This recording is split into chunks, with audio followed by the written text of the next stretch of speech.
Quem tem medo da inteligência artificial? Este é o grande tema do momento. Estará a humanidade capacitada a superar esta nova onda de manipulação da verdade factual?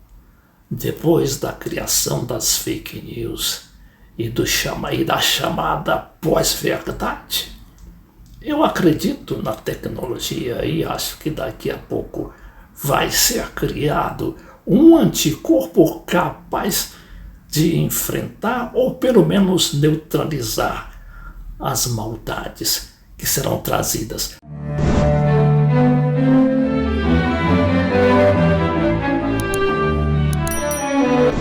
Enquanto isso não acontece, é bom que a gente vá se habituando e se beneficiando, aproveitando todas essas facilidades que trazem a inteligência artificial. Anotando que muitos dos setores públicos já estão ali acionados para combater este mal.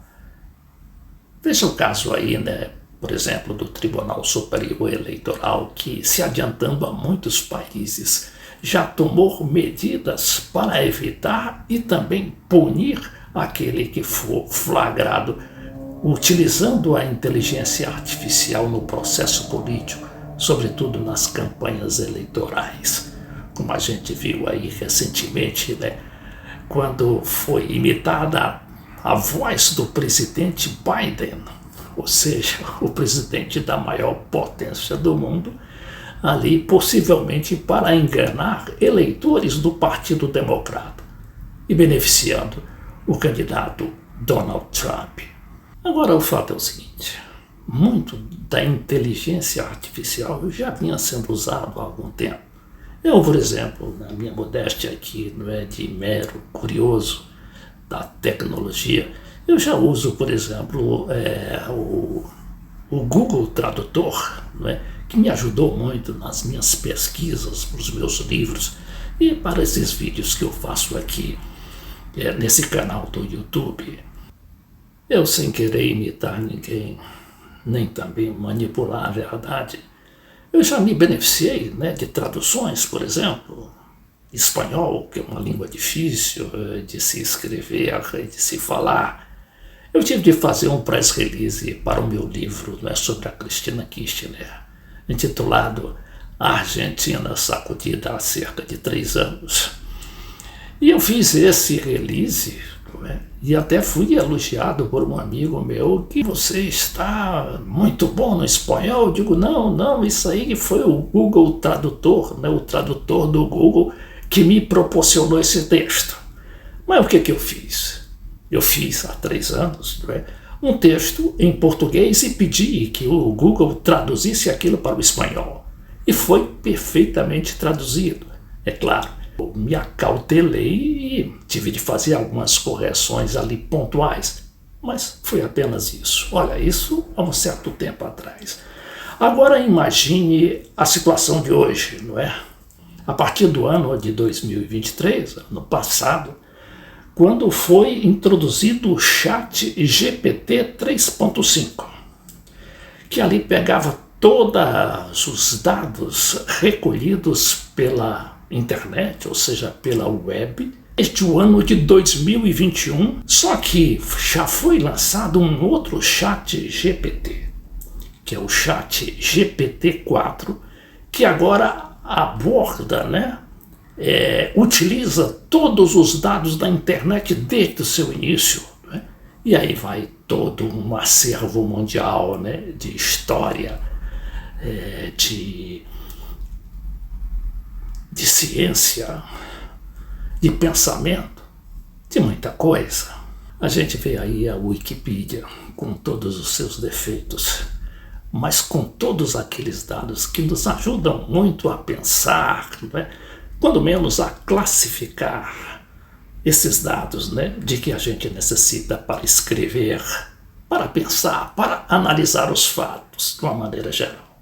Agora vem a Microsoft, aquela Big Tech que foi muito poderosa no início da internet, e que quase desapareceu, vem ela fortalecida juntamente com sua associação com a OpenAI. Essa OpenAI, ou OpenAI, significa inteligência artificial aberta. Ela vem anunciar um novo serviço, como diz aqui, um serviço na área de jornal, de jornalismo. Diz aqui o Globo, né?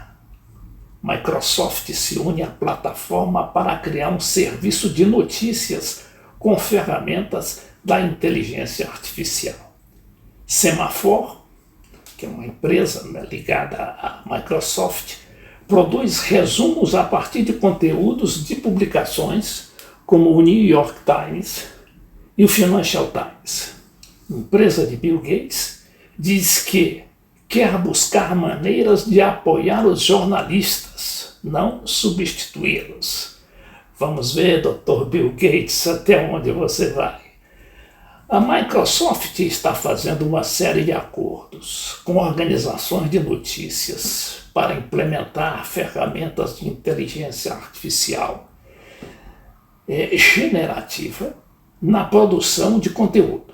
Entre as várias colaborações está uma aliança com a plataforma Semaphore para criar uma fonte global de notícias de última hora, que a gigante de tecnologia batizou de Signals, na qual jornalistas usariam ferramentas da Microsoft e da OpenAI. Não é? Olha aqui onde está o perigo, que é justamente, não é, o controle da informação, agora muito mais eficiente, muito mais eficaz por causa da utilização dessa inteligência artificial.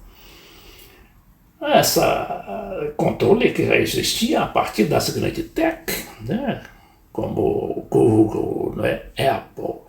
A Apple que acaba de ser superada, inclusive, pela Microsoft. Nosso objetivo é encontrar maneiras de apoiar os jornalistas, não de substituí-los, diz a Microsoft em nota.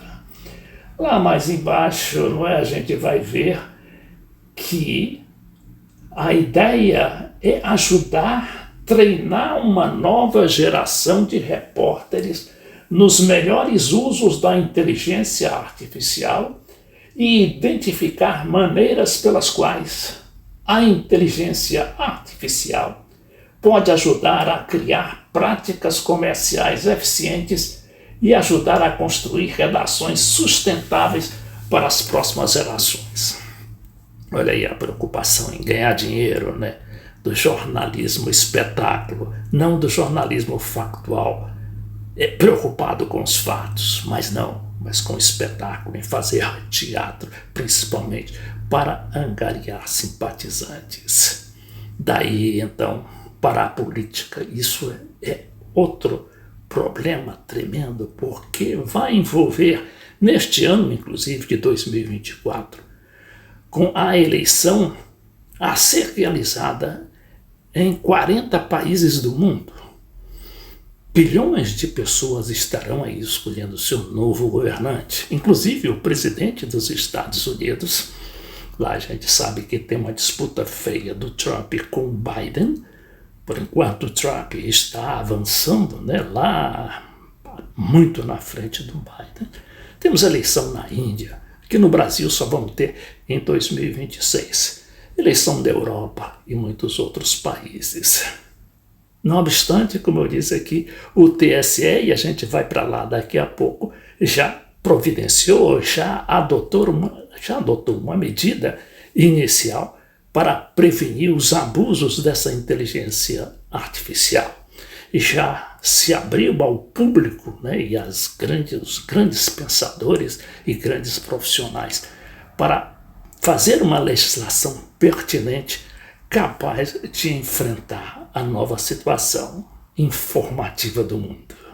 Aqui no Brasil, o TSE, Tribunal Superior Eleitoral, já se acautela. Olha aqui, segundo essa notícia, né, do Tribunal Superior Eleitoral. Minuta de resolução sobre propaganda eleitoral regulamenta o uso da inteligência artificial.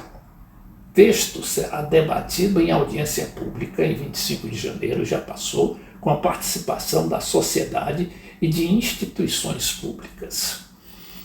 O uso da inteligência artificial nas eleições de 2024 será regulamentado pelo TSE. As regras para a utilização das tecnologias digitais estão previstas na minuta de resolução que trata da propaganda eleitoral. Entre as novidades estão a inclusão do artigo 9, -B, que traz a obrigatoriedade de informar explicitamente a utilização de conteúdo fabricado ou manipulado em qualquer modalidade de propaganda eleitoral. É considerada manipulação a criação ou a edição de conteúdo sintético que ultrapasse ajustes destinados à melhoria da qualidade do material. Aí vejamos aqui as penas. Em caso de descumprimento, poderá ser aplicada a sanção prevista no artigo 1º do artigo 323 do Código Eleitoral, que estabelece a pena de 2 meses a 1 ano ou pagamento de 125 a 150 dias, multa para quem produz, oferece ou vende vídeo com conteúdo inverídico através de partidos ou candidatos. Aqui nesse vídeo da CBS News, lá de Boston, nos Estados Unidos, diz que os eleitores de New Hampshire, que estavam se preparando para aquelas primárias do Partido Democrata, recebeu uma gravação de voz pelo telefone, aquelas chamadas que a gente conhece muito bem pedindo voto, E a voz do Biden, que claro, estava claramente ali, que depois foi denunciada, diz o seguinte, From an AI-generated voice, que era uma voz gerada pela inteligência artificial, to be Joe Biden, urging people not to vote tomorrow. então pedindo aos eleitores para não votar naquelas primárias. Por quê? Então diz que, isso aqui já é a voz do Joe Biden, votar nestas terça-feira só vai capacitar os republicanos na sua campanha para eleger o Donald Trump novamente. Seu voto faz a diferença em novembro, não nesta terça-feira. Ou seja, pedindo aos eleitores para esvaziar, justamente, esvaziando essa primária ali de New Hampshire, é claro que ia desprestigiar o presidente Biden, que é candidato à reeleição.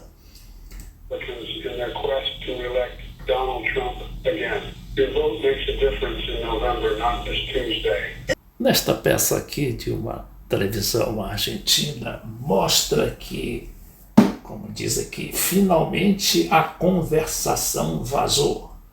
Que era a conversa entre o presidente eleito na época, que isso ocorreu, que faz uma visita ao presidente em exercício, em final de mandato, o Alberto Fernandes. Ambos estavam ali muito sérios, porque são arqui-inimigos, arqui-rivais. Yo estoy confiado que los mates favorecen el diálogo. Então aqui a voz do Milei dizendo, eu acho que os mates, o chá deles lá, tradicional, diz que favorece o diálogo. Yo aclaro que soy un gran E eu esclareço que sou um grande cebador. cebador. Cebador deve ser aí um que gosta muito do mate, ¿Te gusta más dulce o amargo? Aí ele pergunta, você gosta do mate doce ou amargo? Prefiero dulce. Ahora, Aí o Milei diz, eu prefiro o doce, o amargo, o chá mate doce, eso solamente si tenés algunos yoyitos.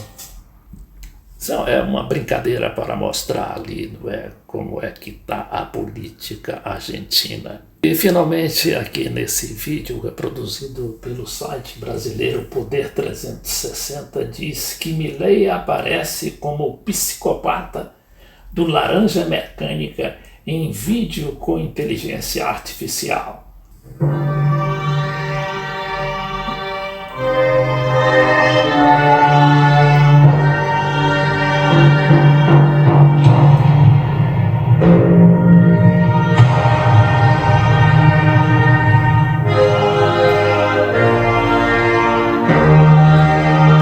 Olha aqui a caracterização, né, aqui do Milei, né, imitando aquele ator do Laranja Mecânica, tendo à sua esquerda a Patrícia Bullrich, sua poderosa e perigosa ministra da Segurança, e do outro lado, salvo engano, o seu chefe de gabinete, Nicolas Posses.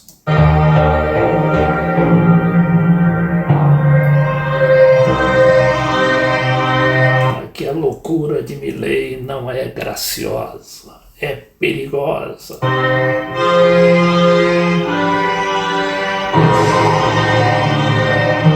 Milei não. Essa é uma mensagem publicitária, claro, da eleição presidencial, possivelmente ali no segundo turno, e da qual o Milei saiu grande vencedor da eleição. Não se sabe ainda se do governo, né?